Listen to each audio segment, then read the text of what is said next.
Welcome to Traveler's Tales. I am your host, Greg Alonzo. Today I will be your guide through history as we take a look at your questions and comments from part 1 of the Lost Cities of the Ancient Mediterranean. Before we begin, just a quick reminder that we post new videos every Tuesday and Friday.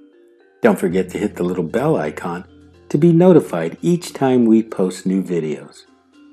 Moving right along, mythology tells us one thing, while archaeology tells us another. Our first question is from Sandra. She asks, where were the ancient Aeolians from? Sandra, very good question. The Aeolians were one of the 4 major tribes in which the Greeks divided themselves during the ancient period. The 3 other tribes were the Achaeans, Dorians, and Ionians. Our next question is from Carlos. Carlos wants to know, who was Aeolus, and why was he so important to the Greeks? Carlos, Aeolus was the mythical ancestor of the Aeolians and the son of Helen, the mythical patriarch of the Greek nation. The name comes from the term aeolos, which actually translates as quickly moving. Our next question is from Francois. He asks, how did Assos become such a prominent center for trade? Francois, in a nutshell, location. The city had a good harbor and was a good stopping-off point for traders who sailed the eastern Mediterranean. Since the city was also renowned as a teaching center, notables such as Aristotle were instrumental in drawing affluent students to the academies. Our next question is from Virginia. Virginia wants to know, since Assos was once famed as a city of teaching, did many Christian missionaries make their way to the city? Yes, Virginia, they did. According to the Acts of the Apostles, Assos was visited by Luke the Evangelist and Paul the Apostle. This can be found in the book of Acts 20:13 through 20:14. Our next question is from Andre. He asks, what of Assos under the Persians? Andre, the reign of the Persians over Assos was short-lived. In 334 before the Common Era, Alexander the Great drove them out of the city. The city was then ruled by the kings of Pergamon until it was absorbed by the Roman Empire in 133 before the Common Era. Let's press on. Our next question is from Horst. He asked, why did the city of Ephesus become so important to Christians? Horst, interesting question. Ephesus was an important center for early Christianity because of the Apostle Paul.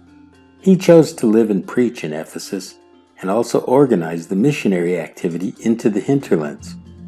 According to the Acts of the Apostles, Paul attended the Jewish synagogue in Ephesus, but after 3 months he became frustrated with the stubbornness and the hardness of heart of many of the Jews, and he moved his base to the school of Tyrannus.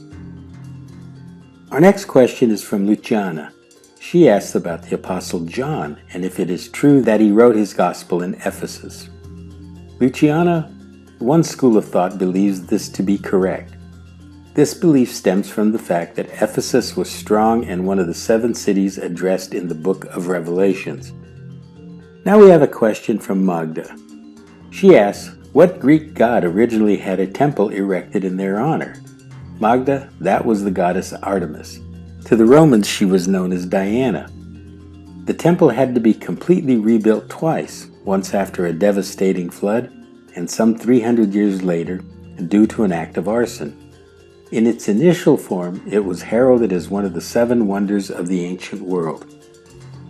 We still have time for a couple more questions, and this one is from Oksana. She wants to know, how big was the city of Ephesus?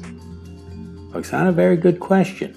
Ephesus had a population of over 250,000 people in the 1st century before the Common Era. It was thought to have been the 2nd largest city in the known world at that time. Our last question of the day is from Helena. She wants to know about the economy of Ephesus and how the city got so rich. Helena, excellent question.